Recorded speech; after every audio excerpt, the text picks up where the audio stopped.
em nossas mãos. Né?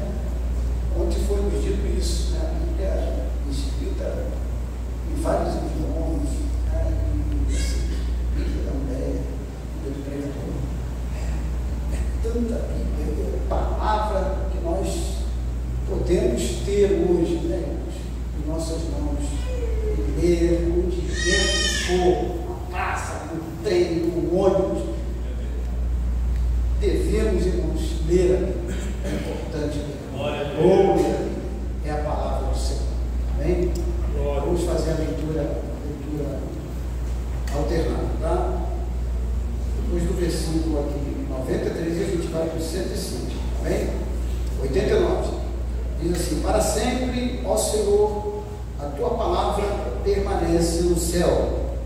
A tua fidelidade de geração a geração, tu firmaste a terra e firme permanece. Conforme o que ordenaste, tudo se mantém até hoje, porque todas as coisas te obedecem. Se a tua lei não for toda a minha alegria, há muito que teria merecido na minha angústia. Nunca me esquecerei dos teus preceitos, pois por eles me tens vivificado. O 105, todos nós juntos. No 3. Lâmpada para os meus pés é a tua palavra, e luz para o meu caminho. Glória a Deus. Ande de pé, nós queremos esta noite, com muito prazer, muita alegria, estar conosco desde sexta-feira, no nosso segundo congresso, né? Nosso pastor Cláudio, né? Servo do Senhor, pastor Cláudio, né? Nós vamos dar um bem-vindo a ele, e eu já vou estar passando, né, o microfone para ele, para que possamos, esse dia, né, glorioso, e o dia também não é todo dia, todo dia eu levanto, oro ao Senhor e pego a minha Bíblia para ler. Então eu agradeço, muito obrigado, Senhor, por estar lendo a tua palavra. Eu agradeço a Deus todos os dias, é Bíblia, é palavra de Deus ao nosso coração. Então hoje nós vamos fazer assim, né, meditar na palavra. Eu gostaria de pedir, amada igreja, que não fique andando, né, esses dias que nós, desde sexta-feira, o pessoal está bem acomodado, tranquilo, né? Fique orando, fique intercedendo. Deus falou sexta-feira, Deus falou ontem, né, sábado, e hoje não será diferente. Ele quer tratar-nos da minha alma, da sua alma, e foi para isso que nós chegamos aqui a esse lugar, irmãos, para ser tratado através da palavra do Senhor. Amém? Como nós vamos dizer para o pastor Cláudio nesta noite? Seja bem-vindo em nome de Jesus. E volte sempre. Nós amamos você. Glória a Deus.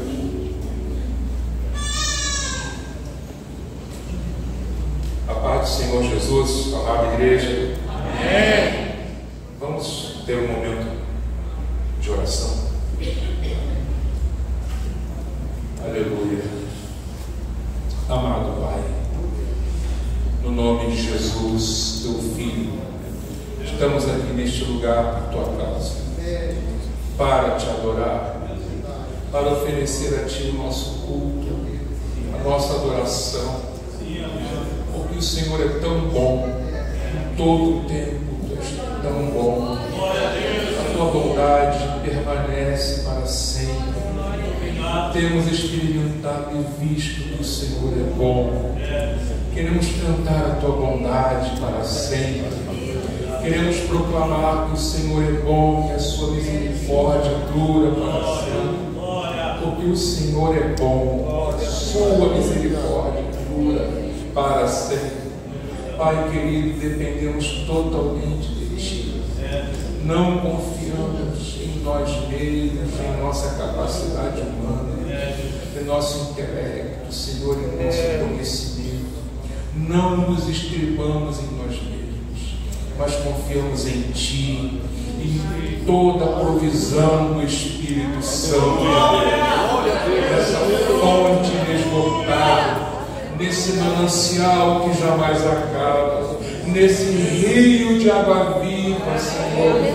Flui em nós, Senhor. Vem, Espírito Santo de Deus, enche esse lugar com o perfume de Cristo, do aroma de Cristo Jesus, do conhecimento de Cristo Jesus, que a glória de Deus em Cristo Jesus se manifeste aqui, mais uma vez, pela Tua palavra.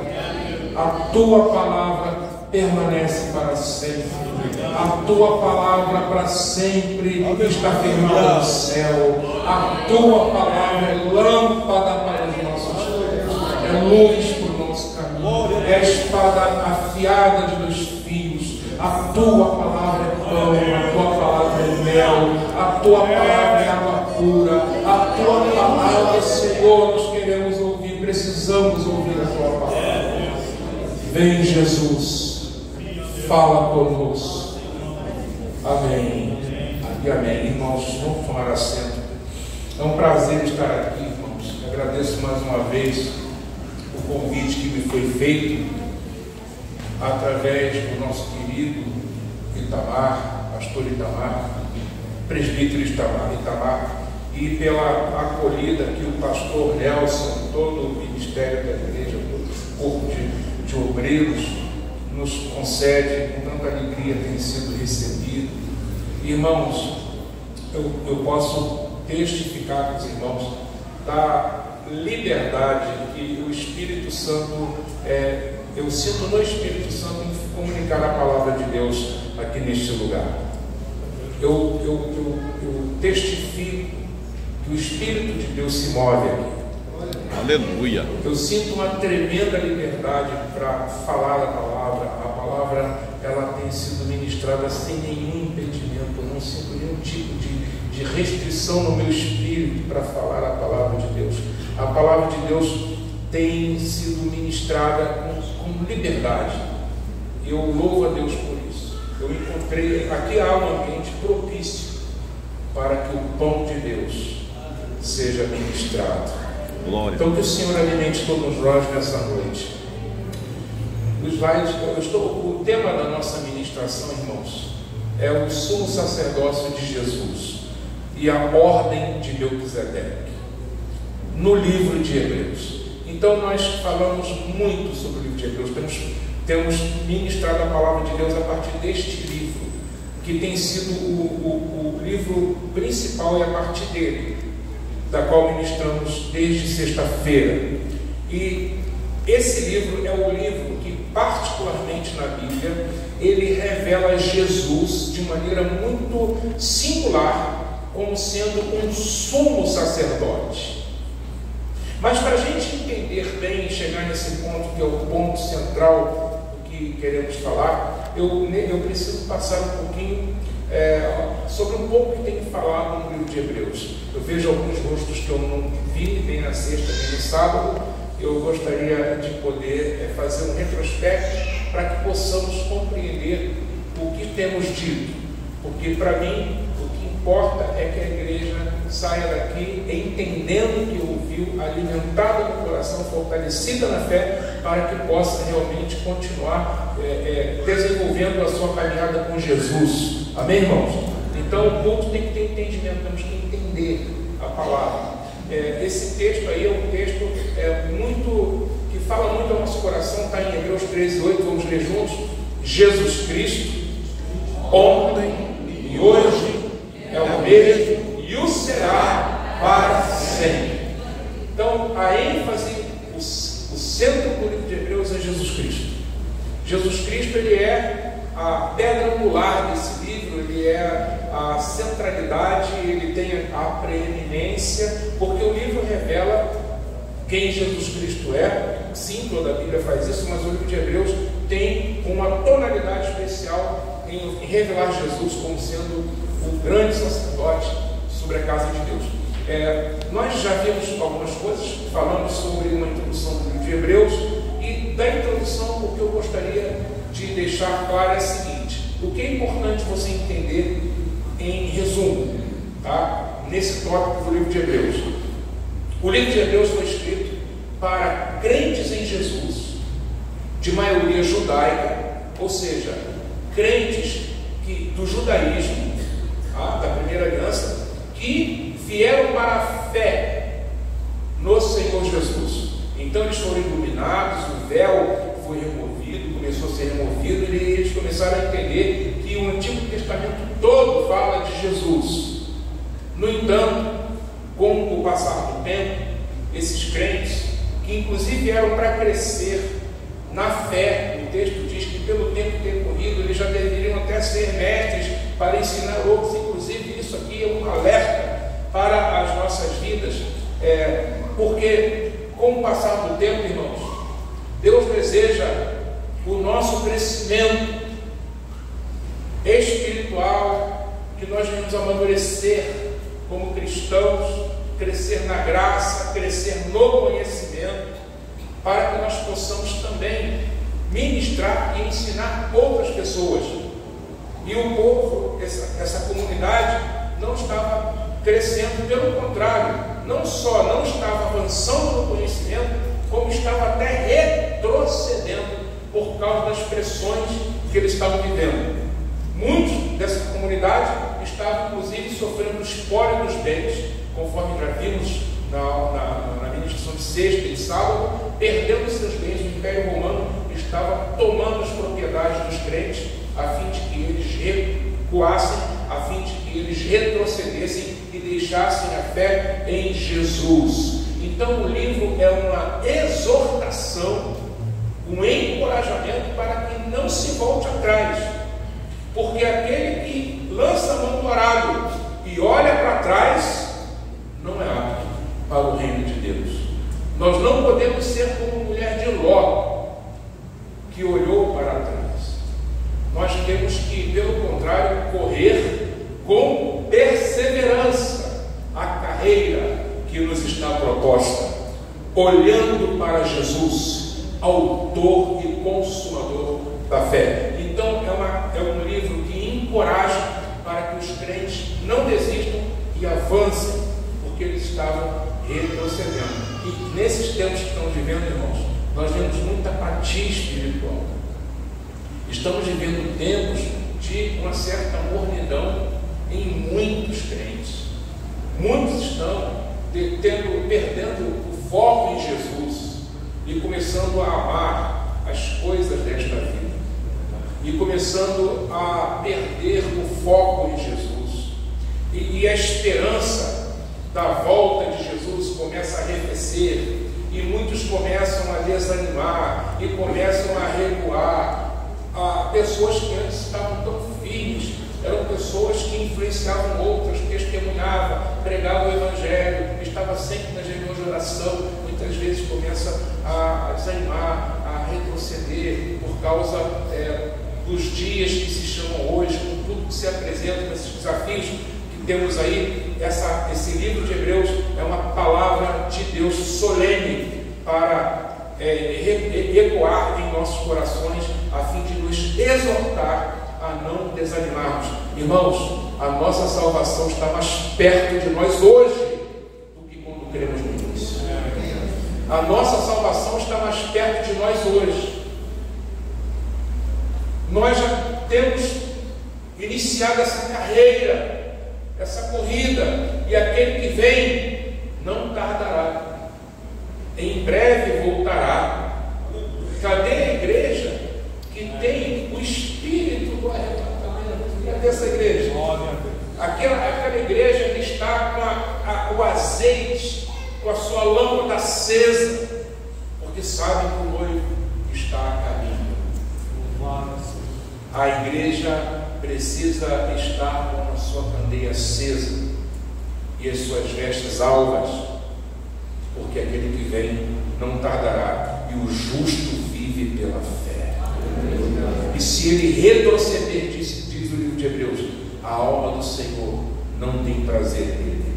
Então nós não somos daqueles que retrocedem, mas daqueles que avançam. Então a gente tem que conservar firme, irmãos, a nossa esperança, porque ela tem um grande galardão, porque nós precisamos de perseverança, para que depois de haver percorrido a carreira, conquistar a promessa. Depois da perseverança, a promessa não vem no início da nossa carreira, viu? A conquista da promessa vem no final da corrida. Não adianta iniciar, precisa desenvolver com temor e tremor, e precisa avançar. Lá na reta de chegada, Jesus estará de braços abertos e tem um galardão para cada um. Quem crê, levanta a mão, dá um glória a Deus. Aleluia! Porque o Senhor tem galardão, a coroa da vida, a coroa para premiar os vencedores. Irmãos, eu creio na palavra de Deus, eu creio em tudo que a Bíblia diz. Eu creio, irmãos, vivemos por fé e não por vista. E precisamos, então, portanto, perceber que o livro encoraja, e por isso nos encoraja também. Encorajou crentes do passado, tem encorajado ao longo de todas as gerações. A palavra de Deus é a mesma, ela não muda, é a nossa rocha. Jesus Cristo ontem e hoje é o mesmo, e o será para sempre. Jesus não muda, Jesus é a nossa rocha firme. Tudo passa, queridos, tudo muda, a aparência desse mundo muda, a nossa aparência muda, mas Deus não muda. Ele é o mesmo ontem, hoje e para sempre. Vale a pena, e querido, olha, se tem algo seguro aonde investir. Os investidores ficam se batendo cabeça assim, qual é o investimento que tem que ser feito? Se é dólar, se é tesouro direto, se é ações. Eu digo para você, o melhor lugar para você investir a sua vida é Jesus Cristo. Não tenha dúvida, Jesus Cristo. Os seus dias, o seu tempo, sua vida. Enquanto você dedica a sua vida em Jesus, a Jesus, e você se consome em Jesus, você está perdendo a sua vida, mas você vai ganhar. Entende isso? Aquele que perde a sua vida, não é perder de morrer na bala perdida, não é isso não. Não entende esse texto desse, aquele que perde a sua vida ganha lá. Tem um monte de gente perdendo a vida, porque não está vivendo da maneira certa. Outros, infelizmente, por razões até da violência urbana, que Deus nos guarde a todos. Mas eu digo o seguinte, é um perder de vida que não é de você morrer no acidente, é perder a vida deixando de viver para si, o ego, sua vontade, seu querer, entende?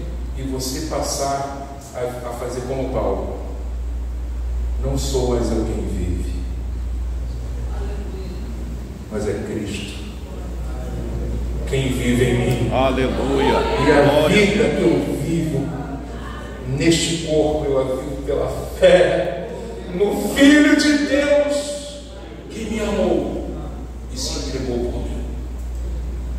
Enquanto você vive em Cristo, por Cristo e para Cristo, a vida, essa vida do ego vai se desfazendo, vai se diluindo, mas uma vida excelente, a vida de um nível muito maior, a vida de Deus e de Cristo vai se formando em você.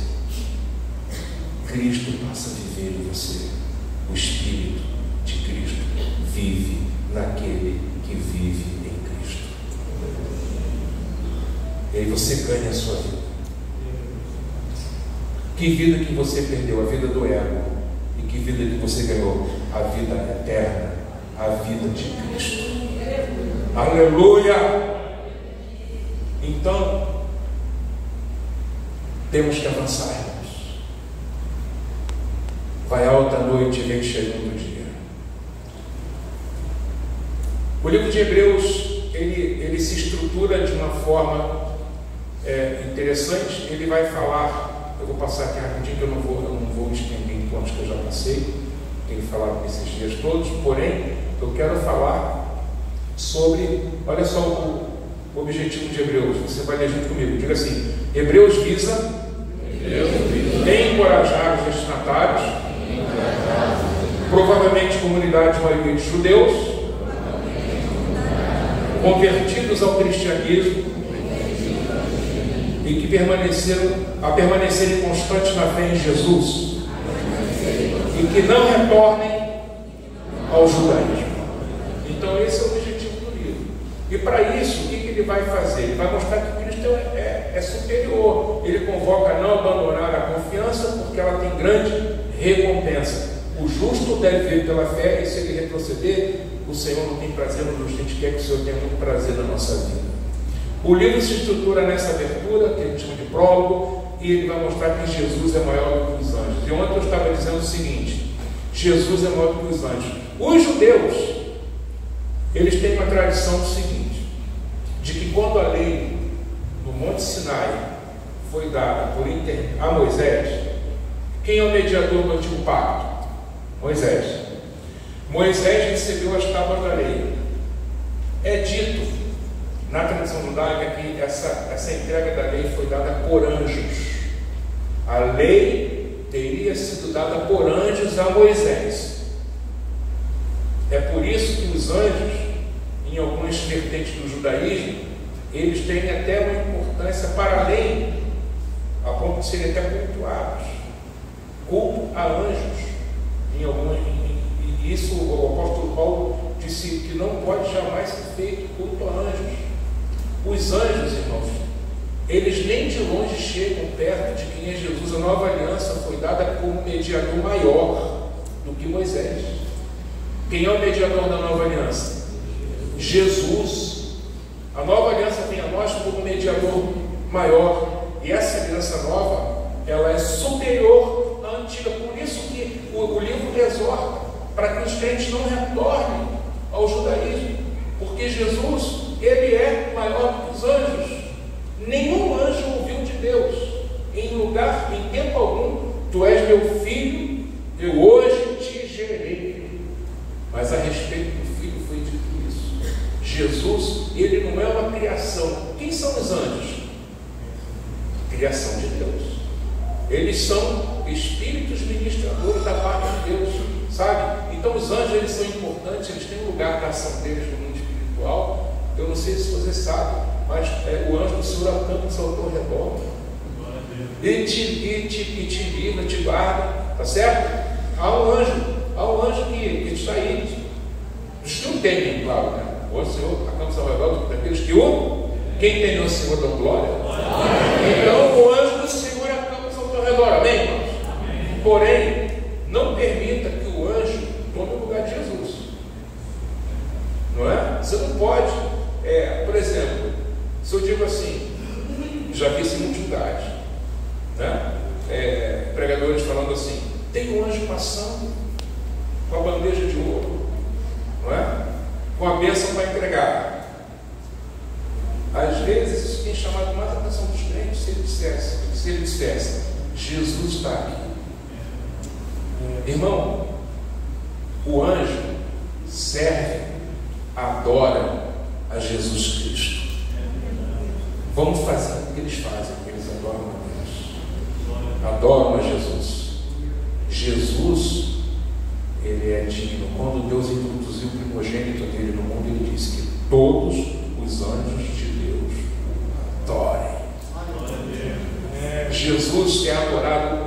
Eu tenho um apreço pelo livro do Apocalipse muito grande. Eu tenho um verdadeiro. Eu pego o Apocalipse, capítulo 1 ao capítulo 22, versículo a versículo.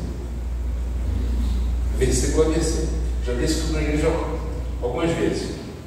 E no capítulo 5, no capítulo 4, é dito assim: e vi um trono no céu, e um assentado sobre o trono.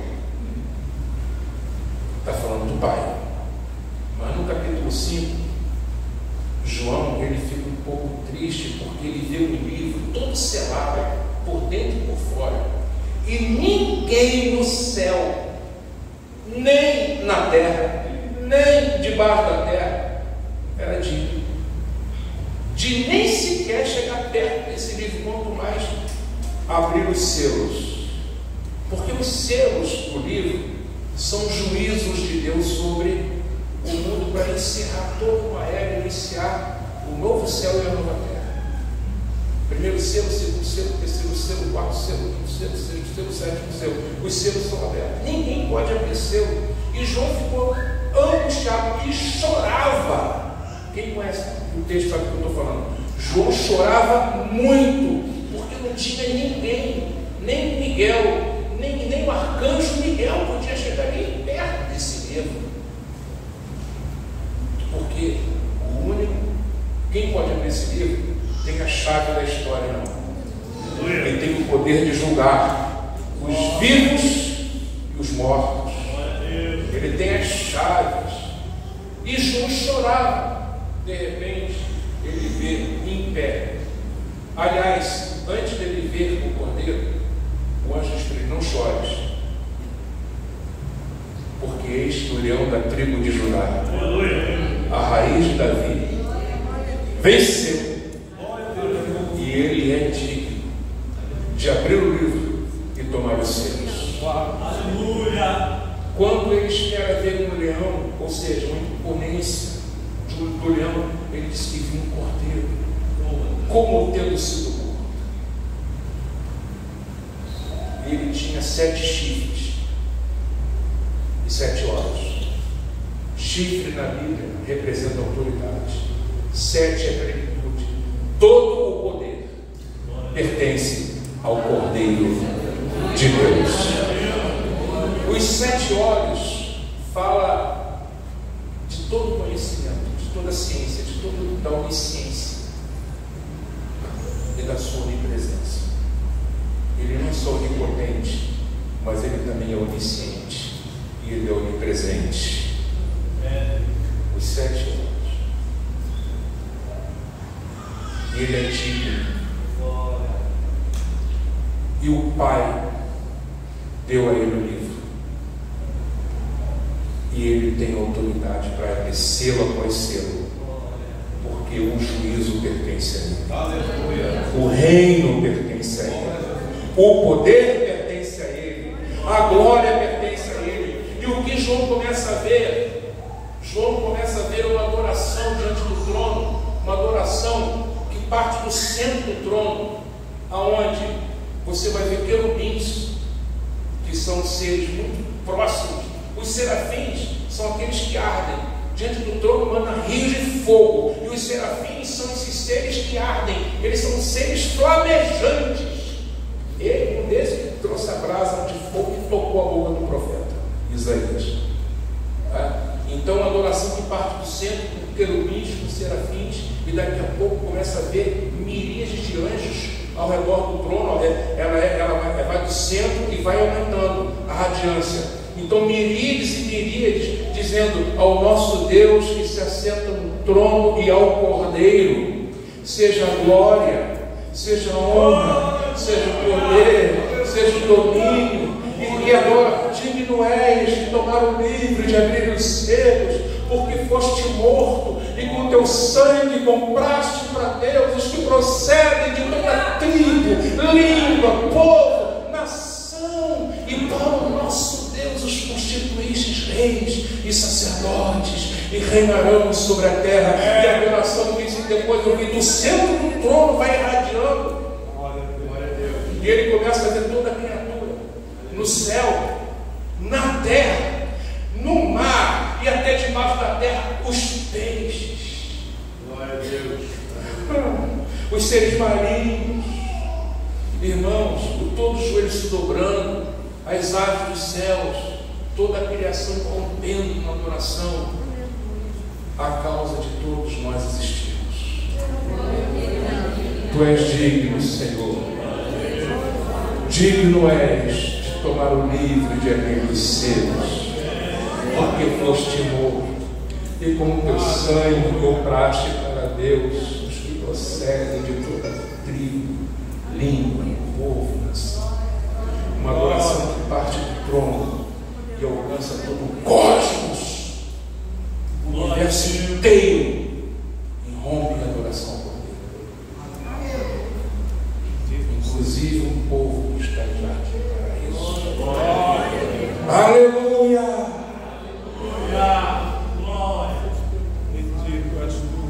Oh, meu Pai.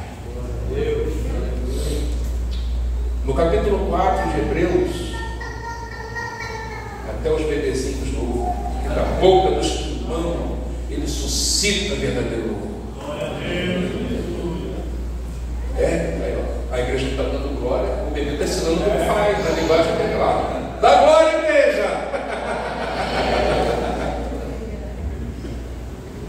Maravilha. Vamos lá, irmãos.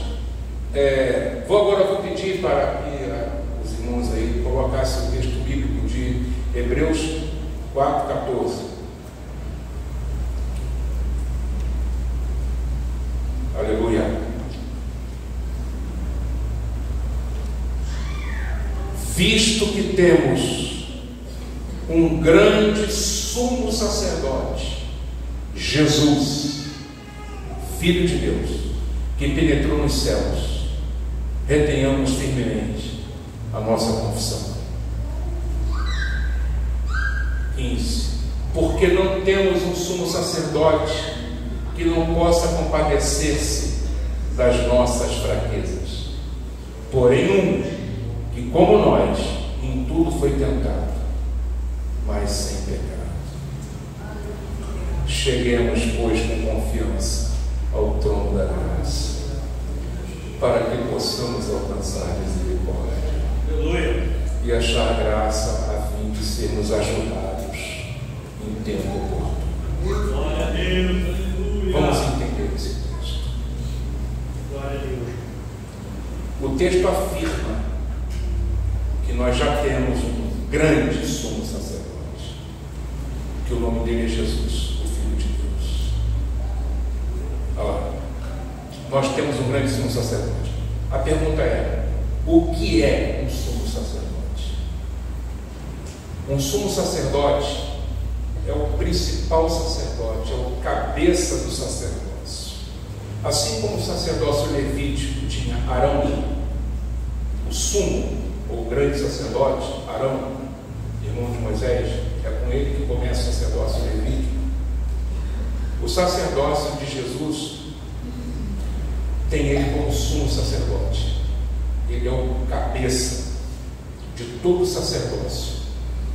E este grande sumo sacerdote, que é Jesus, ele representa a função fundamental de ser o mediador entre Deus e os homens. Presta bastante atenção no que você vai ouvir. Eu estou ensinando e pregando com uma expectativa que Deus sabe do quanto eu desejo que o seu entendimento seja alcançado pelo que eu estou tentando ministrar.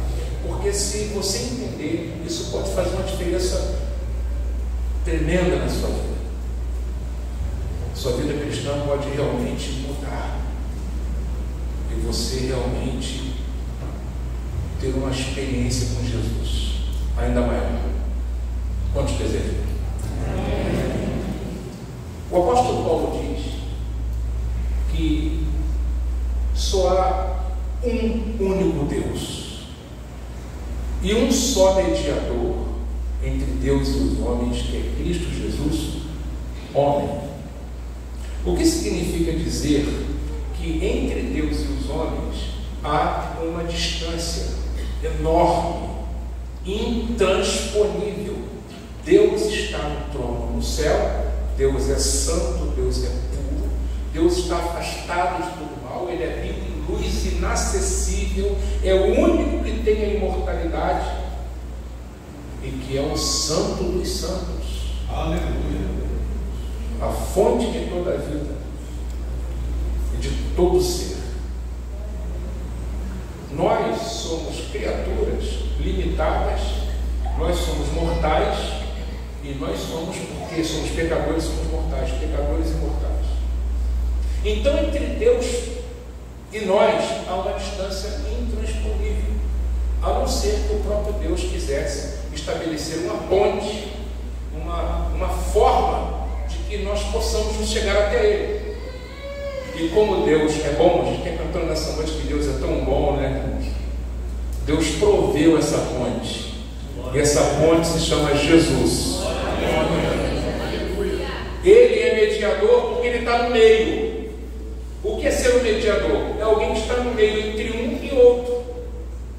Por exemplo, quando você vai, isso é muito comum, né? Já viu quando duas pessoas estão em demanda e há um acordo, né? E um juiz de paz faz a mediação entre os dois entram em acordo, acabou a demanda, porque houve uma conciliação. Você já leu que nós somos reconciliados com Deus? Quem está reconciliado com Deus, levanta a mão. Porque a gente era pecador, a gente lembra? A gente estava no nosso pecado, e Deus nos reconciliou. Por quem? Por Jesus. Jesus é o mediador que nos reconcilia com Deus. Jesus, portanto, está no meio entre nós e Deus. Ele é mediador. Agora, o trabalho de mediação, ele é feito pelo sumo sacerdote. Arão, no antigo Israel, ele fazia essa mediação, ser um intercessor em favor do povo e trazer o sacrifício do povo para Deus. Arão era alguém cujas vestes mostravam quem ele era. Linho fino, branco, a mitra sacerdotal, a lâmina de ouro escrito Kodesh La Adonai, santidade ao Senhor, na testa dele. Vestes de linho, um peitoral do juízo, com 12 pedras de engaste, representando cada tribo de Israel.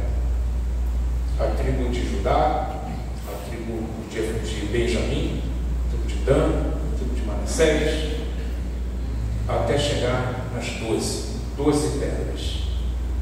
Ele tem no peito. Uma vez por ano, no chamado Dia da Expiação, ou Yom Kippur, é o dia do perdão em Israel. É o dia mais solene. A festa da Páscoa, a festa de Pentecostes e de Tabernáculos, não tem a solenidade e a seriedade do Yom Kippur.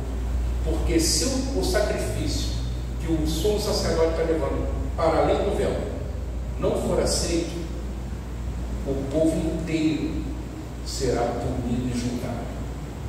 Por isso que é um dia de muita santidade e reverência, de jejum, de lamento, de arrependimento pelos pecados, vestir-se de pano saco de cinza, colocar pó na cabeça. São 24 horas de intercessão para que Deus aceite. Se o sacerdote sai de lá, se ele volta, Deus aceitou o sacrifício. Aí entra a festa de tabernáculos, uma festa de muita alegria. Mas se Deus não aceitar, entende? Está todo mundo condenado. Então um dia solene. Quando o sumo sacerdote ele está diante do povo, olha só, pessoal. Imagine que aqui, ó, esse azul com as nuvens represente realmente, não é? O céu, o trono de Deus, representa Deus. A congregação é o povo. Quem está entre Deus e o povo é o sacerdote. Quando o sacerdote está diante do povo, quem ele representa? Deus. Porque ele abençoa o povo em nome do Senhor. Ele tem autoridade para abençoar, para ministrar. A bênção em Números capítulo 6, versículos 22, 23 e 24. O Senhor te abençoe e te guarde, o Senhor tem misericórdia de ti, o Senhor levante sobre ti o rosto de a paz. É a bênção que só os sacerdotes podem fazer. Então eles são mediadores para abençoar. Diante do povo, eles representam Deus. Mas quando eles se chegam diante de Deus, quem eles representam? O povo. Estou diante de Deus, represento o povo. Quando me viro para abençoar o povo, represento Deus. Por isso que está no meio. Representa Deus para o povo e representa o povo para Deus. Essa é a tarefa do sacerdote. Ele é um mediador. Quem entendeu isso, diga bem. Amém. Pois bem, nesse dia do Yom Kippur, atravessa o véu para fazer a expiação. Quando ele atravessa o véu, o que ele tem no peito? Quem lembra? Acabei de falar. Tem 1 minuto e 40 segundos. As pedras de engaste. E essas pedras representam quem? As tribos de Israel. 12 tribos é o povo inteiro. O povo inteiro está no peito. O sacerdote carrega o povo quando ele entra ali no véu. Porque ele representa o povo, ele carrega o povo. Então, quando ele se chega diante do trono, quem está no sacerdote através dele? Toda a tribo de Dan, toda a tribo de Judá, toda a tribo de Levi, toda a tribo de Efraim, Benjamim, está todo mundo representado ali no sacerdote. Com essa informação que eu estou te dando, vamos ler de novo Hebreus 4,14. Visto que temos um grande sumo sacerdote, Jesus, Filho de Deus, que penetrou nos céus. Sabe o que é penetrar nos céus? Ele entrou além do véu. Mas não no santuário terreno. Ele entrou além do véu no santuário que não foi construído por mãos humanas. Ele entrou além do véu no santuário que o próprio Deus edificou. O céu. Aonde nenhum homem tem autorização para entrar. Jesus entrou. A pergunta é: ele entrou como mediador, ele não entrou sozinho, ele entrou carregando.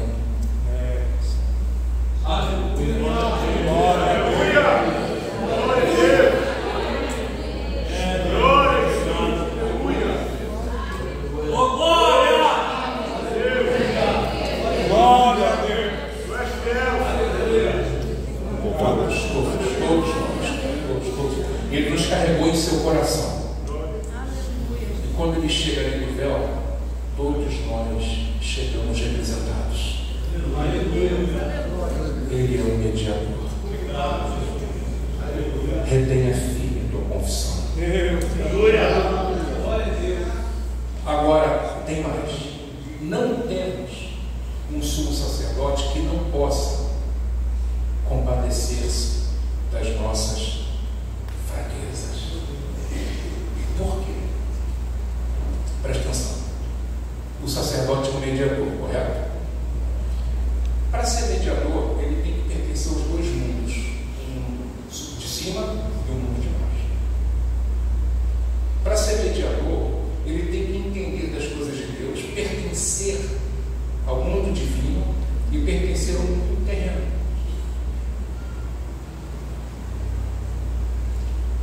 Por que a Bíblia é tão expressa, insiste em dizer que a palavra de Deus, o Verbo, se fez carne?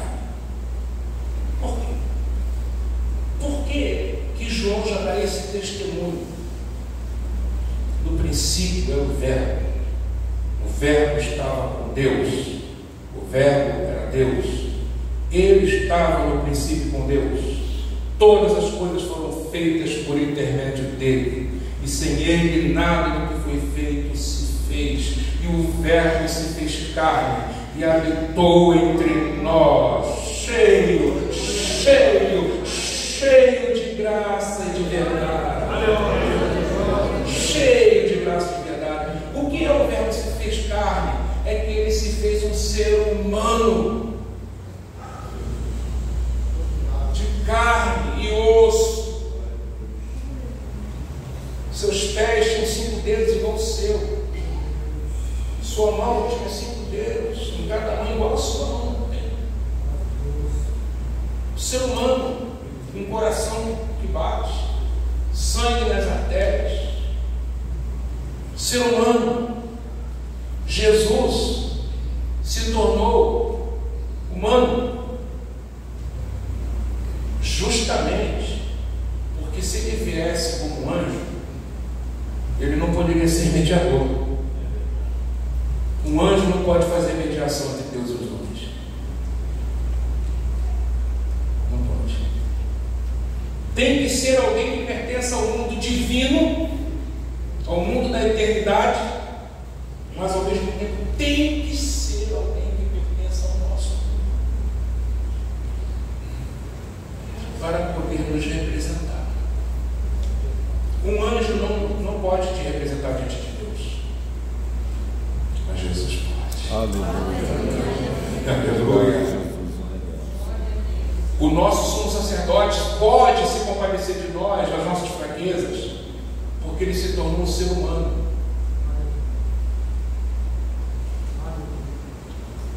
Em tudo foi tentado. Jesus está escrito aí, ó. Leia lá. Em tudo foi o quê?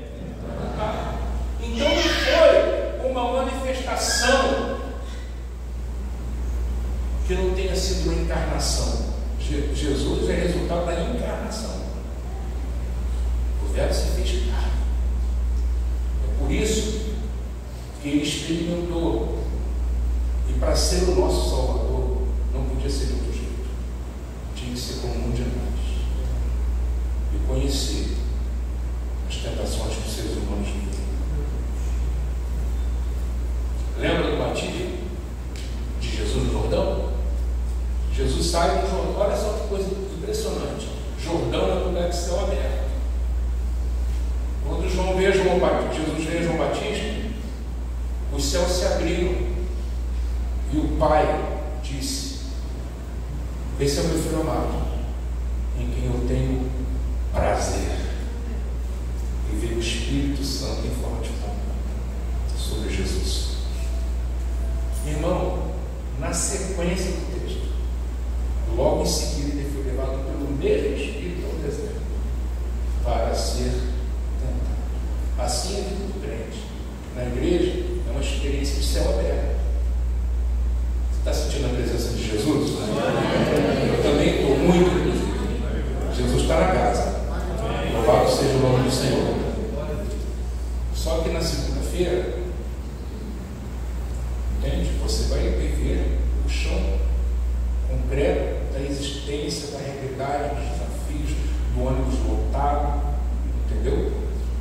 Trânsito, trabalho, do ir, do voltar. É aí que vem as tentações. Em tudo foi tentado, mas sem pecado. Aí o texto continua dizendo: cheguemos, pois, com confiança ao trono da graça, para que possamos alcançar misericórdia. Por que com confiança? Porque eu tenho quem me representa. Por isso eu vou com confiança. Porque se eu não tenho ninguém lá em cima que me represente, eu estou desesperado. Entende? Se eu não tenho ninguém que me defenda, se eu não tenho ninguém que interceda por mim, se eu não tenho ninguém que seja favorável a mim, eu vou entrar no desespero. Por causa do pavor do juízo, gente. Do pavor do juízo. Entende? Mas Deus é por nós. E como que eu sei que Deus é por nós? Porque Jesus está à direita dele. Glória a Deus. Então, o culto que nós prestamos ao Senhor tem que ser com muita confiança, gente. O crente não pode ficar de cabeça, sabe assim, sabe, derrotado, sabe. Meu irmão, em nome de Jesus, deixa essa palavra renovar teu coração. Deixa essa palavra vivificar a tua alma. Deixa essa palavra ministrar fé. Essa palavra é espírito, ela é vida, é a espada do Senhor que penetra, que prescruta. Deixa ela te tocar e gerar em você a fé, o encorajamento, para saber que Deus não é contra você, que Deus não está querendo, sabe, te colocar no leito, que Ele quer pegar você na menor falta para te derrubar. Não, Deus é por nós, Deus está a favor da gente. Jesus já pagou um alto preço, está à direita do Pai, intercede, e Ele roga por nós, intercede por nós. Aleluia, aleluia, leva confiança, igreja.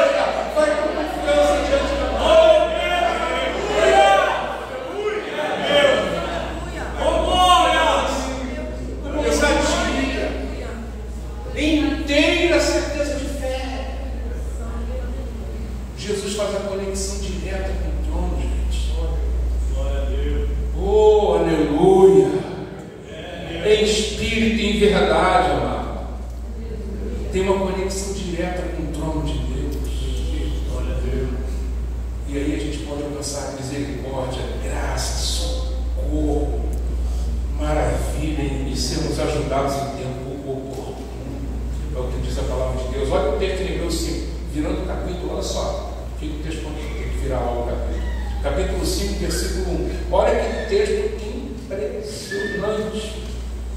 O texto vai dizer que todo sumo sacerdote, vamos ler juntos, com confiança, na fé, porque todo sumo sacerdote, tomado dentre os homens, é constituído a favor dos homens, nas coisas concernentes a Deus, para que ofereça dones e sacrifícios pelos pecados.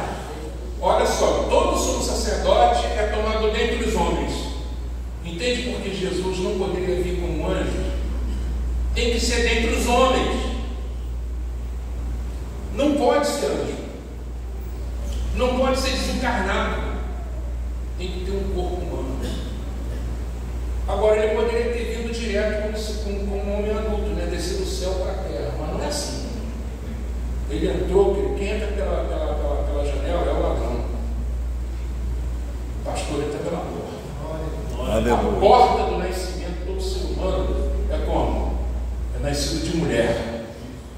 Como disse o apóstolo Paulo, nascido de mulher. Deus enviou seu filho nascido de mulher. Ele foi gerado pelo Espírito Santo. Na virgem, no útero da virgem. Nasceu de mulher, como um bebezinho. Eu fico maravilhado com isso. Às vezes eu vejo os Espíritos dizendo assim, que é o melhor de Deus está por vir, o melhor de Deus está por vir. Eu fico me perguntando, o que poderia ser melhor? O melhor de Deus? Depois de ele ter dado o filho dele, né? Vocês concordam comigo, irmão? O melhor de Deus já veio. Entendeu? O que virá, tá? É o próprio que já veio. Então o melhor de Deus não é uma questão que está por vir, já veio. Irmãos, o Criador do Universo, tem muita gente que fica impressionada. Como é que a gente olha para a Lua? Como é que o homem pode ter colocado o pé na Lua? Que coisa impressionante. O que me impressiona mais, muito mais do que isso, é Deus ter vindo do céu, colocado o pé dele aqui na terra e andou entre nós. Veio do céu, irmão. Agora, veio do céu como um bebezinho, veio do céu nascido de uma manjedoura, veio do céu. Você vê, o Criador do Universo veio como um bebezinho, amamentou. Olha que coisa, pensa nisso, que mistério, né, irmão? Amamentou, como toda criança, sabe? Cresceu, né? Eu fico imaginando os pais olhando aquele menino, né? Por causa da promessa que o anjo Gabriel já tinha dito, né? Ele vai ser chamado Filho do Altíssimo. O governo está sobre os ombros dele. Ele vai reinar para sempre sobre a casa de Davi. Aleluia. Ele está crescendo, aos 13 interrogado pelos doutores lá no templo, né? E a sabedoria daquele menino impressionado, já era o Espírito do Pai, revelando as coisas, falando. Mas o ser humano, legítimo, genuíno, Jesus Cristo vem em carne, irmãos. E se alguém fala diferente, esse é o anticristo. Quem nega que Jesus vem em carne é o anticristo.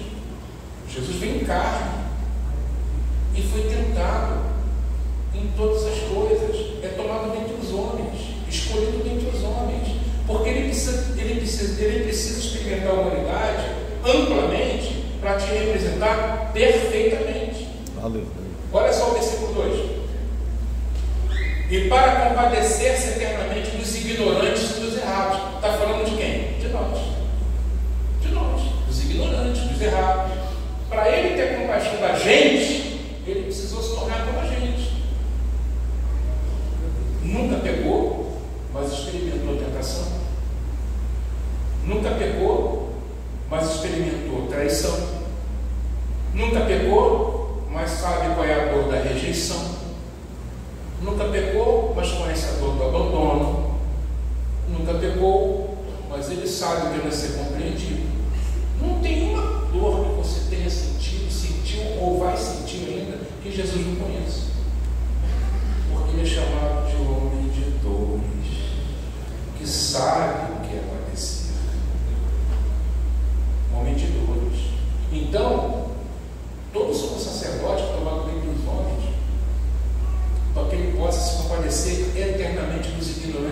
errados, porque ele mesmo está rodeado de fraqueza. Olha que coisa interessante, olha o 3. E por esta causa deve ele, tanto pelo povo como também por si, aí ele está falando do sacerdócio arônico, né?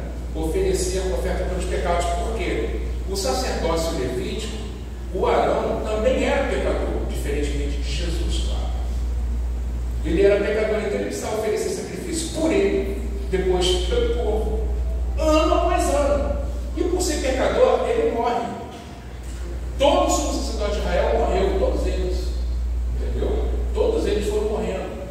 E tinha que mudar o sacerdócio, porque o sacerdócio levítico, ele acaba na sepultura. Ninguém toma para si essa honra, senão aquele que é chamado por Deus como Arão. Ser um sumo sacerdote não é alguém que diz assim, eu venho candidato. Não, é Deus que chama. Assim também Cristo não se glorificou a si para se fazer sumo sacerdote, mas glorificou aquele que lhe disse: Tu és meu filho, eu hoje te gerei. Como também diz no outro lugar, Salmo 110, versículo 4: Tu és sacerdote para sempre, segundo a ordem de Melquisedeque. Aí vai falar de Jesus, o qual nos dias da sua carne, presta atenção que você vai ver agora, é impressionante. Jesus, nos dias da sua carne, oferecendo com grande clamor e lágrimas, orações e súplicas, ao que o podia livrar da morte. Aqui a cena é o Getsemane. Jesus está prestes a ser oferecido pelos nossos pecados na cruz, e ele soa sangue. O que é aquilo? O que é aquilo? Jesus teve uma trombose, ele começa a suar sangue. Ele sangue. A pressão sobre ele é tão grande, a pressão, os poderes da morte, as hordas infernais se aproximando dele, porque o pecado dos ignorantes estava ali para ser colocado sobre ele, sobre aquele que nunca pecou na vida, nem na sua boca se achou engano. Mas ele foi levado como ovelha perante os seus tosqueadores, e tosquearam ele, bateram nele, cuspiram nele, rasgaram as suas vestes, colocaram sobre ele uma coroa de espinhos. Tu não és o rei dos judeus? Por que você não se salva? Não é isso? Jesus orou ao Pai, aquele que podia livrá-lo da morte. Fez orações e súplicas ao que podia livrar da morte. Ele foi ouvido quanto a tudo que temia, ainda que fosse filho. Leia comigo: ainda que era filho, aprendeu a obediência por aquilo que sofreu. Preste atenção, o próprio Filho de Deus, que experimentou tentações, aprendeu a obedecer. Ele fez toda a trilha humana, irmãos. Ele não veio, pisou aqui como Deus, que não tem nada a ver com o ser humano, não. Ele se esvaziou da divindade, da condição de Deus, e se tornou um humano. E aprendeu a obedecer. Aprendeu a obedecer. Ele foi treinado pelo sofrimento. Ele foi treinado. Ou você acha que quando a mãe dele disse que ele estava fora de si, porque a mãe dele disse isso, ele está fora de si, aquilo para ele também não foi uma dor no coração? Quando os fariseus disseram, ele está endemoniado, ele foi mal entendido, ele não foi discernido nem pelo o seu próprio povo pediu que se soltasse Barrabás, rebelde, e que o Filho de Deus fosse crucificado. Então, ele aprendeu a obediência. Diga: Jesus aprendeu a obediência.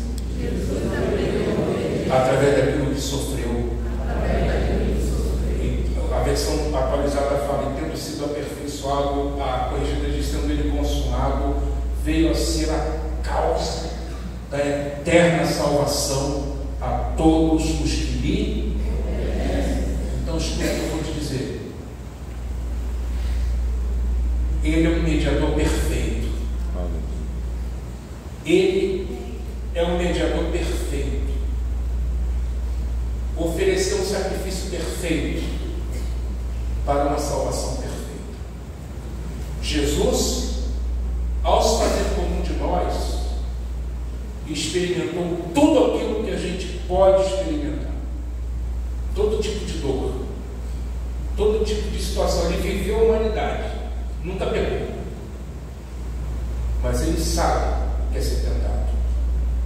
É por isso que, se tiver aqui nessa noite alguém que sincera e honestamente esteja sendo tentado a abandonar a fé, tentado a pecar, a negar a Jesus e a voltar e a viver novamente como vivia antes de Cristo, se você sincera e honestamente chegar para Ele: Jesus, Filho de Deus, Tu conheces o que é ser tentado. E se você sincera e honestamente dizer: Senhor Jesus, livra-me de pecar, Ele se compadece de você e pode te socorrer e pode te fortalecer.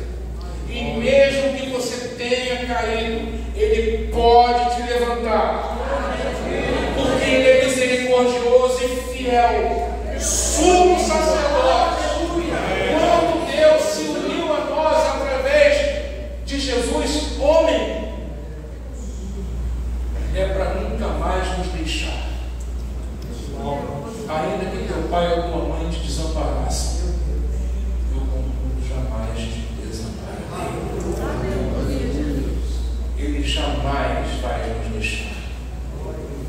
Então, agora, eu quero que você entenda: Ele conhece todas as coisas que você viveu. Quem aqui já foi traído, seja uma traição conjugal, ou seja traição por um amigo, alguém traiu a sua confiança, alguém que você sentou com você na mesa. Se Jesus sabe o que é isso, meu irmão, Judas estava lá na mesa com ele, o meu amigo, aquele que comia comigo na mesa, me traiu. Se alguém aqui já foi traído, Jesus pode curar a tua ferida. Se alguém aqui já foi abandonado, teve a dor do abandono, teu pai e tua mãe te abandonou, você foi abandonado na infância, você foi deixado, você foi relegado ao segundo plano, se sentiu abandonado, Jesus pode te acolher. Jesus pode preencher todo o vazio do seu coração. Se alguém aqui se sentiu rejeitado pelos seus, dentro da sua própria casa, se você não é compreendido, e se isso traz para você um conflito imenso, eu quero que você saiba que há um lugar reservado no coração de Deus para você. Jesus Cristo veio até nós, experimentou todas as nossas dores, experimentou os nossos abandonos, as nossas rejeições, experimentou as incompreensões que recebemos, experimentou tudo, para que você seja acolhido na mesa de filho. O sacerdócio de Jesus é maior que o de Melquisedeque, de Levi, porque ele é de Melquisedeque. Eu quero, para eu caminhando para concluir aqui, eu quero mostrar o que é o sacerdócio de Melquisedeque. Vocês já entenderam por que Jesus, ele de fato é um sacerdote perfeito? Amém. Ele representa Deus para nós e representa nós para Deus. Para nós, ele representa Deus. Você quer saber como Deus é? Olha para ele. Deus é amor porque Jesus ama. Como é que eu sei que Deus é amor? Como é que os apóstolos? Porque ninguém nunca viu Deus. Deus nunca foi visto. O único que viu Deus é o Filho, mas o Filho revela Deus. Quem Deus é. Então, se a gente quiser conhecer Jesus, Deus, temos que conhecer Jesus, porque Jesus, ele reflete o Pai. Quem vê a mim, vê o Pai. A misericórdia do Pai está nele. Ninguém toca no leproso, porque porque tem medo de ser contaminado. Jesus nunca deixou de tocar em nenhum pecador. Ele foi lá e colocou a mão leproso. Ele coloca a mão nas nossas lepras e nos cura. Jesus nos ama. Jesus nos ama. Agora você pode entender muito melhor do que é isso. Jesus nos ama. Tomou o nosso lugar, experimentou a nossa humanidade e nos representa. Ele se condoeu diante de uma viúva que perdeu o filho. Jesus se importa com a dor dos outros. Jesus, ele tem sensibilidade, ele se importa com a gente. Conduído de misericórdia. Você vai ver em cada cura que ele faz, conduído de misericórdia. Por que se cura tão pouco hoje? Tem tão pouco amor e misericórdia. Quanto mais você tiver amor, a fé que opera pelo amor é uma fé eficaz. A fé que opera pelo amor é uma fé operosa. De que adianta ter todos os dons, falar a língua dos homens e dos anjos, se não tiver amor? Ter tamanha fé sem amor, de nada vale. Entendeu, queridos? Nós corremos o risco de termos uma super ênfase nos dons e como que os dons são importantes. Mas se a gente enfatizar os dons e não entendermos que o amor deve ser a fonte, de nada adianta. É como um sino que toca, só faz barulho. E às vezes, irmãos, aqui a gente tem que ter essa autocrítica. Muitas vezes é só barulho. O pentecostalismo precisa voltar àquela essência. Sabe? O Espírito se move porque nós amamos. Cheios de amor. Sabe? Vamos novamente impactar esse mundo. Eu quero mostrar para você uma coisa para me concluir.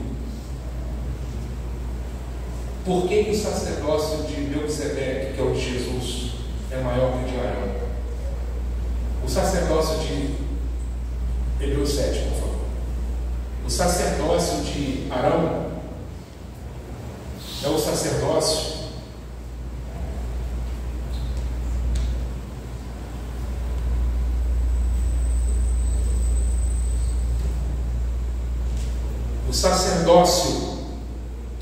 de Arão, ele termina na morte do sumo sacerdote.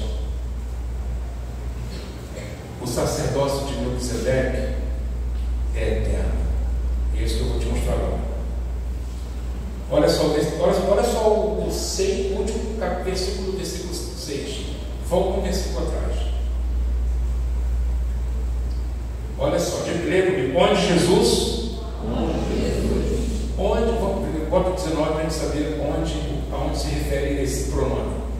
Ó, o qual, diga o qual, temos por âncora da alma, seguro e firme, e que penetra até o interior do véu.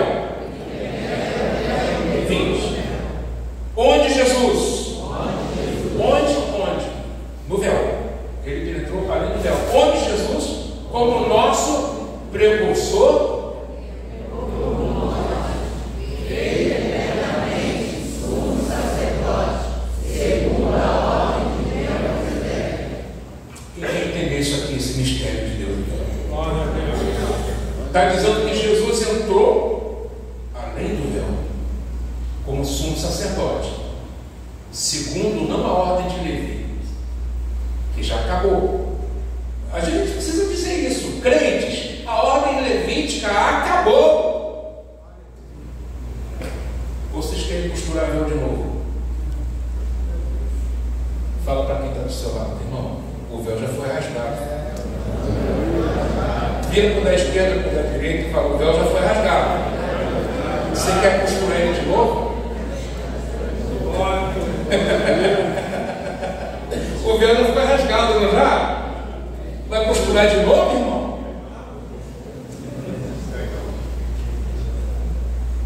Jesus entrou além do véu, lá no céu, o véu no tempo terreno.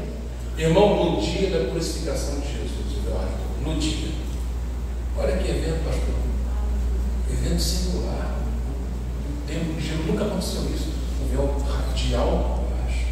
Não foi rasgado de baixo para cima, foi rasgado de mensagem que estava ali?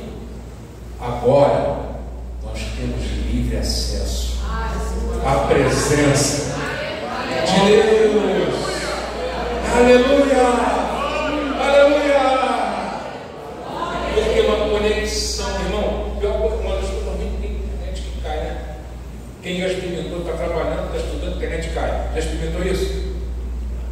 A internet que nos conecta com o céu, internet, a conexão com o céu não cai não. Aleluia.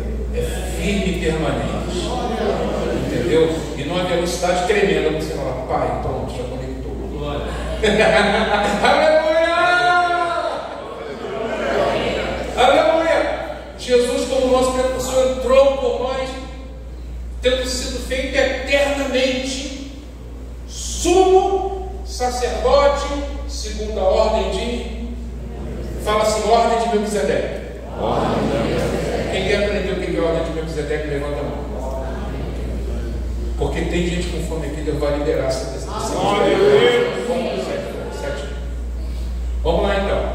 Vamos ler juntos. Porque este Melquisedeque, que era rei de Salém, sacerdote do Deus Altíssimo, que saiu ao encontro de Abraão, quando ele regressava da matança dos reis, eu abençoou, a quem também Abraão deu o dízimo de tudo, primeiramente que é por interpretação, rei de justiça, e também é rei de Salém, que é rei de paz. Esse Melquisedeque vai aparecer primeiramente em Gênesis capítulo 14, versículo 18 a 20. Depois ele vai aparecer em Salmos capítulo 110, versículos 1 e 4. E não mais no Antigo Testamento. E volta no livro de Hebreus. Então você vai ter 3 ocorrências na Bíblia sobre Melquisedeque. Melquisedeque em Gênesis é retratado como um rei e sacerdote. Sacerdote do Deus Altíssimo. Ele é rei e sacerdote. Então quantos ofícios ele tem? Porque ele é rei e ele é o quê? O próprio nome Melquisedeque, Malquisedeque, na língua hebraica, Malqui é rei, Sedeque justiça. Ele é rei de justiça e é rei de Salém. Salém é o antigo nome de Jerusalém, que significa paz. Então ele é rei de justiça e paz. Vai vendo os atributos desse rei. E além disso, ele é um cohen, ele é um sacerdote do Deus Altíssimo. Interessante dizer que Abraão reconhece a autoridade dele. Abraão, voltando da batalha dos reis, oferece o dízimo dos despojos e ele abençoa Abraão. Olha que coisa. Ele abençoou Abraão. E Abraão lhe deu o dízimo de tudo. Então, enquanto Melquisedeque abençoou Abraão, Abraão lhe deu o dízimo. Portanto, você tem aí uma relação onde Melquisedeque abençoa e recebe o dízimo. Abraão é abençoado e dá o dízimo. Certo? Vamos lá. Hebreus 7:2. No versículo 3. Aí que dá uma coisa interessante. A respeito de Melquisedeque. Vamos ler. Sem pai, sem mãe, sem genealogia, não tendo princípio de dias nem de vida, mas sendo feito semelhante ao Filho de Deus, permanece sacerdote para sempre. O que há aí de novo é que todo sacerdócio levítico tem que ter genealogia. Tem que ter uma genealogia, tem que nascer daquela família, aquela linhagem de sacerdote. Sacerdote nasce sacerdote, porque é por genealogia, por ancestralidade. João Batista, por exemplo, é sacerdote, o profeta. Por quê? Porque ele é filho de sacerdote. Então é por genealogia, gente. Só que o sacerdócio de Melquisedeque é sem genealogia. Olha que interessante. Sem pai, sem mãe, sem genealogia. E detalhe, sem princípio de dias, ou seja, ele não foi constituído no momento do tempo. É um sacerdócio que era desde todo sempre. E que o será para todo sempre, e que não é interrompido. E diz que ele foi feito semelhante ao Filho de Deus, permanece sacerdote para sempre. Vamos continuar lendo, considerar? Considerai, pois,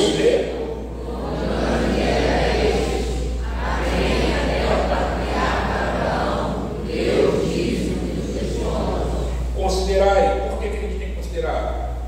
E que dentre os filhos de Levi, e que os que dentre os filhos de Levi recebem sacerdócio e tem homens segundo a lei, tomar o dízimo do povo, isto é, seus irmãos, ainda que tenham descendido de Abraão.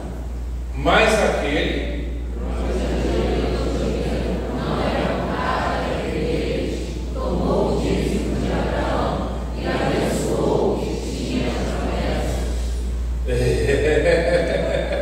quem está entendendo?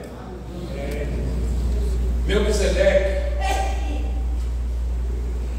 abençoou Abraão. Quem tinha as promessas era Abraão, mas ele abençoou Abraão. Ora, leia, ora.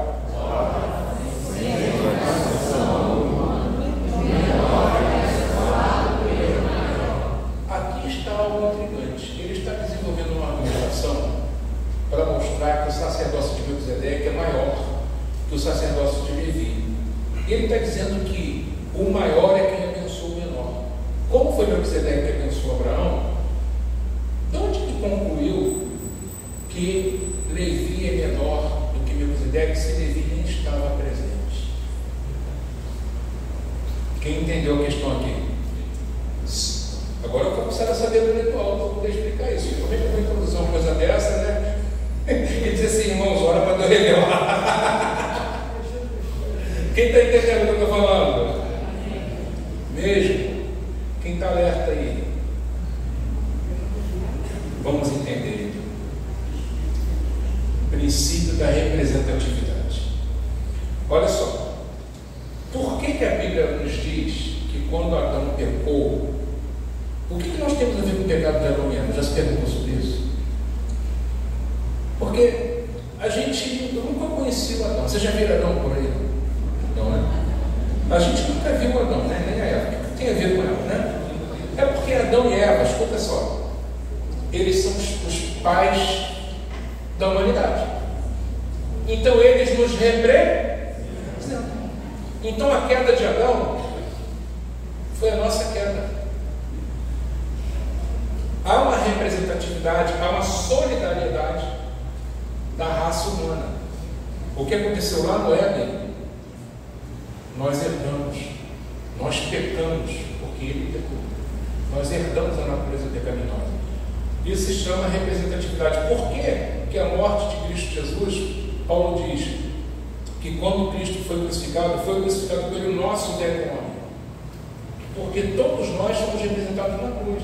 O Cristo crucificado representa que toda a humanidade foi crucificada com ele. Princípio da... Eu ouvi muito baixo. Princípio da... Tá. Aonde estava então Levi? Ele é descendente de Abraão. Levi estava dentro de Abraão, nos lombos de Abraão. Então, quem está ali em Abraão é Levi. Foi isso que o autor de Hebreus percebeu. Que naquela relação de Melquisedeque, você tem dois sacerdócios. Um Melquisedeque, o outro Levi. Mas onde que Levi estava ali naquele encontro? Dentro de Abraão.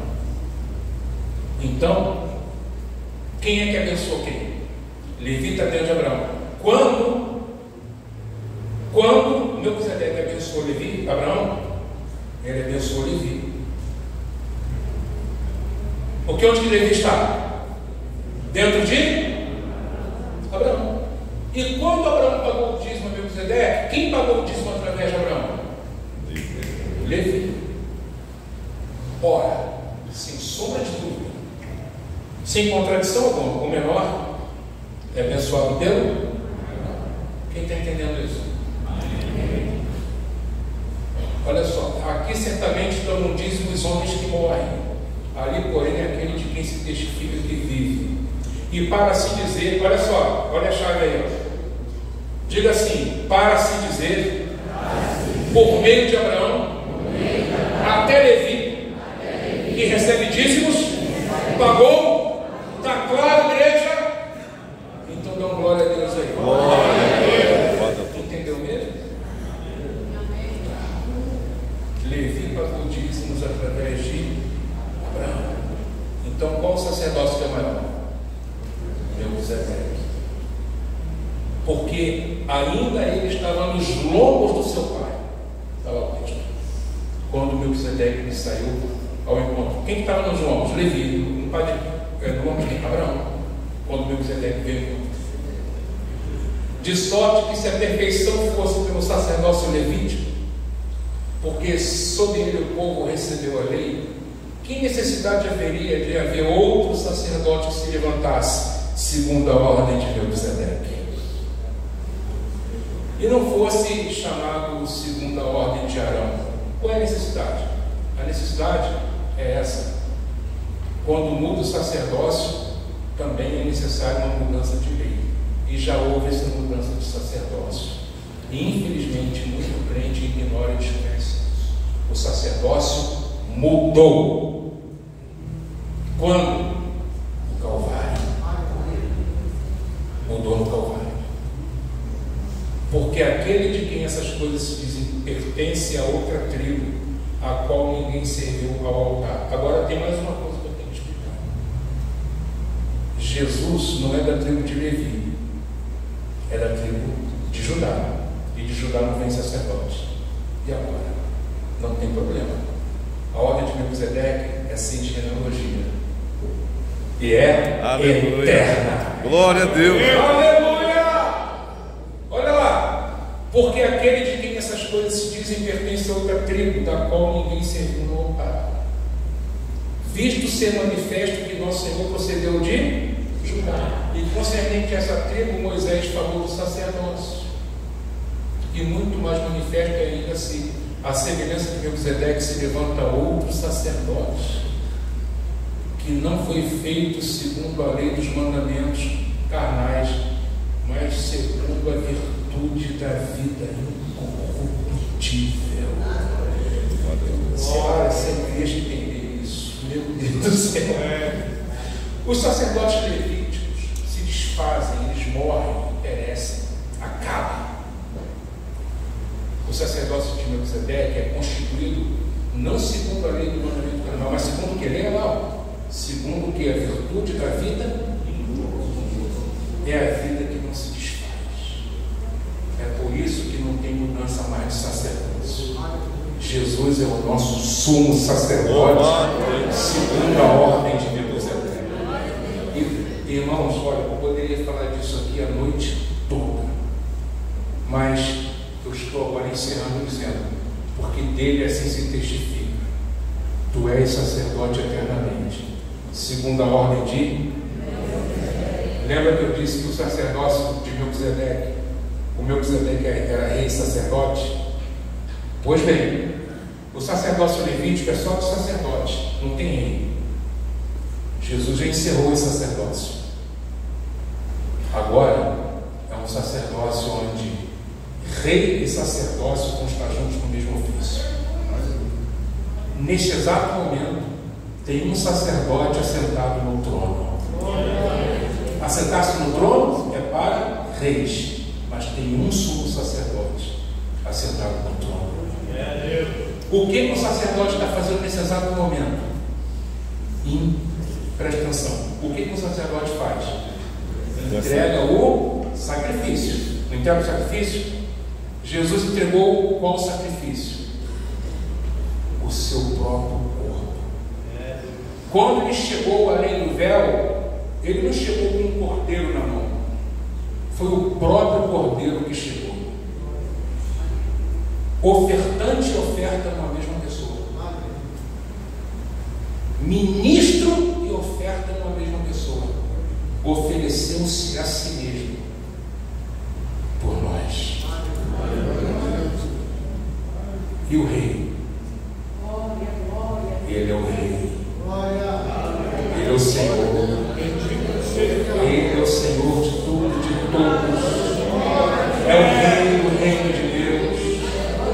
Dele é o reino, dele é a glória, dele é o poder para todo sempre.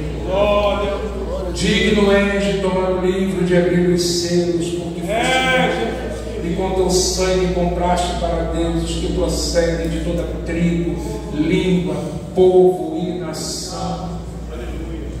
Mas lembra que eu disse para vocês, queridos, que o sumo sacerdote é o cabeça de um reino de sacerdotes? Arão era o único sacerdote de Israel, sim ou não? O único sacerdote, ele é sumo, né? Mas não é o único sacerdote. Tem o sumo, que é o cabeça, e tem um corpo de sacerdotes.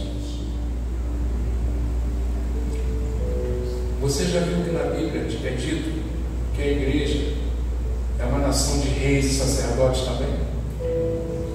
Jesus, ele é o cabeça, o sumo, mas os crentes são sacerdotes também.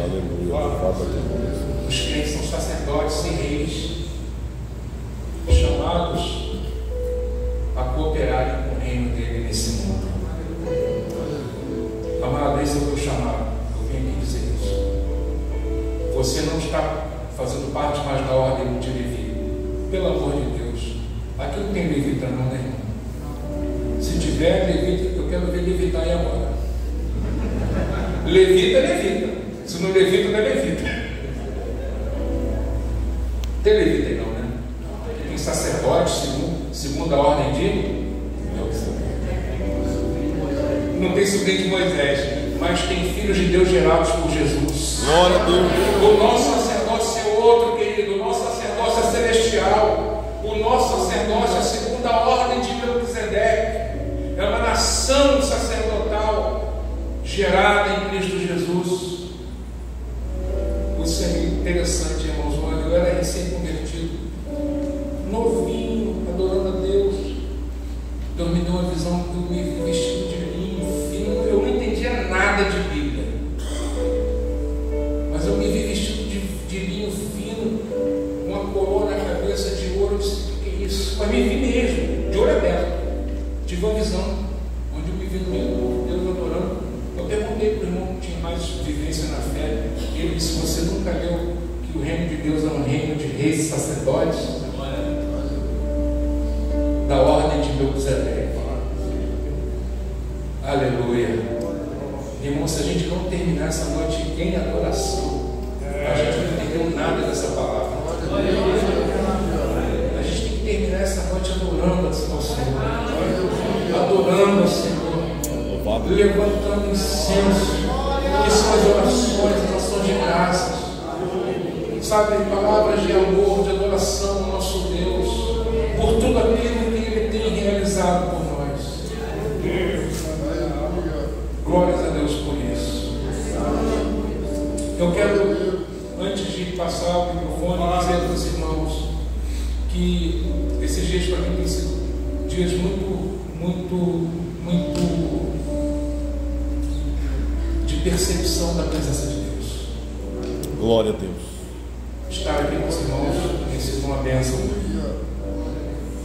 Quero agradecer muito ao pastor da igreja que nos acolhe, ao convite feito pelo presbítero Itamar, a acolhida que o pastor Nelson nos deu, toda a igreja, o carinho que foi recebido aqui, e dizer para os irmãos que Jesus Cristo é o mesmo ontem, hoje e será para sempre. Aleluia. Glória a Deus. Que Ele é digno de ser adorado. Digno de ser adorado.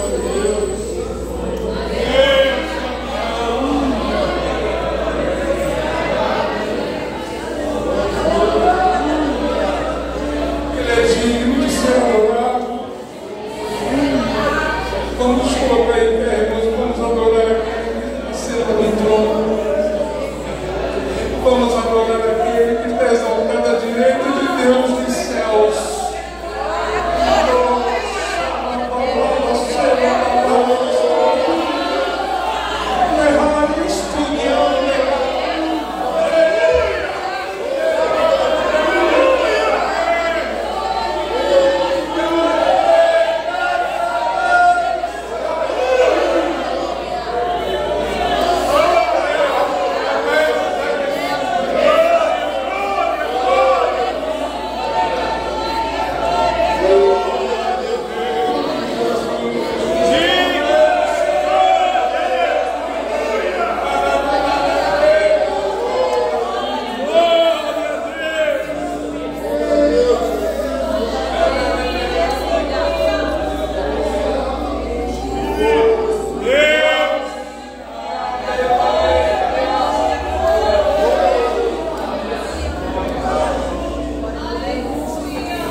Dentro em breve aquele que vem virá e não tardará.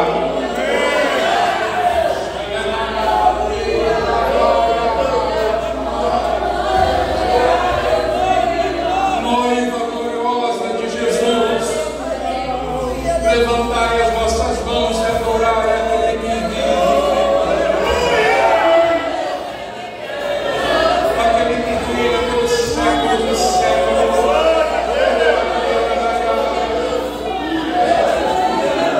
Seja renovado.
Deus é lindo. Só para dizer que eu trouxe um livro. Meu livro foi publicado e chegou essa semana. Em primeiro lugar que eu estou trazendo aqui. É um livro resultado de muitos anos de pesquisa. O nome do livro é Por Isso a Terra Treme. As transgressões de Israel e os distúrbios na natureza, de acordo com o profeta Amós. É um livro que, se você adquirir, você vai me abençoar muitíssimo. Se você puder, adquira. Quero agradecer a Deus, ao pastor Nelson, por estarmos aqui nessa noite. Obrigado, Jesus. Aleluia. Seja o teu glória a Deus. Nós que agradecemos. 7 minutinhos no nome de Jesus. Bendito seja o teu nome, Senhor. Maravilha, irmãos.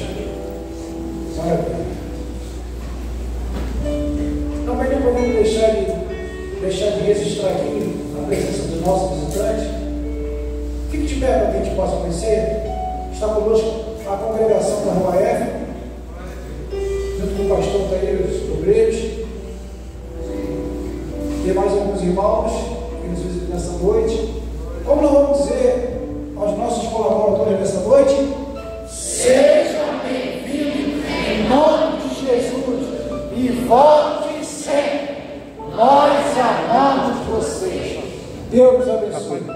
Pastor Cláudio Martins, como falou aqui, trouxe alguns exemplares do seu livro, vai estar ajudando no seu ministério, que vem de bem longe, né? Depois do Herói, lá em São Gonçalo. Ele é professor, depois da ponte, né? Tem que atravessar a ponte para chegar até aqui esses 3 dias. Né? A gente mora logo ali, né? Está com pressa de ir embora. Né? A gente entende.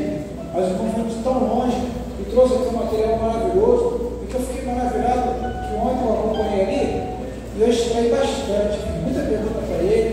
Olha, se eu pudesse pagar, eu acho que seria uma aula bem cara, porque o que eu aprendi ali, naqueles instantes, e descobri, eu tive o prazer de descobrir, comentando com ele, temos uma pessoa em comum, o pastor Jamax falou que o Jamax é um dele, né?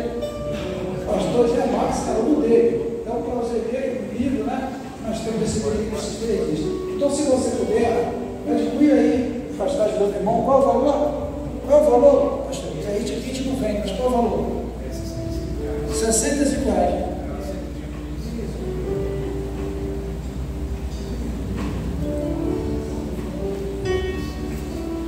Isso. Mas ele vai ser vendido mais. Quanto foram 6 ou 7. Mas ele vai ser vendido muito mais. O é meu, tá, pastor? Então aqui, ó. Pastor, o é meu. Tá bom? A gente não vende. Igreja, a gente não vende de troca. Você dá o dinheiro, a gente te dá o livro. Bom? Vamos estar passando para o nosso superintendente. Cadê o superintendente? Ele está lá. Ah, sim. Antes, porém, todavia, vamos pôr de pé, vamos adorar o Senhor com as nossas. Quem está recebendo aí, irmãos? Amém?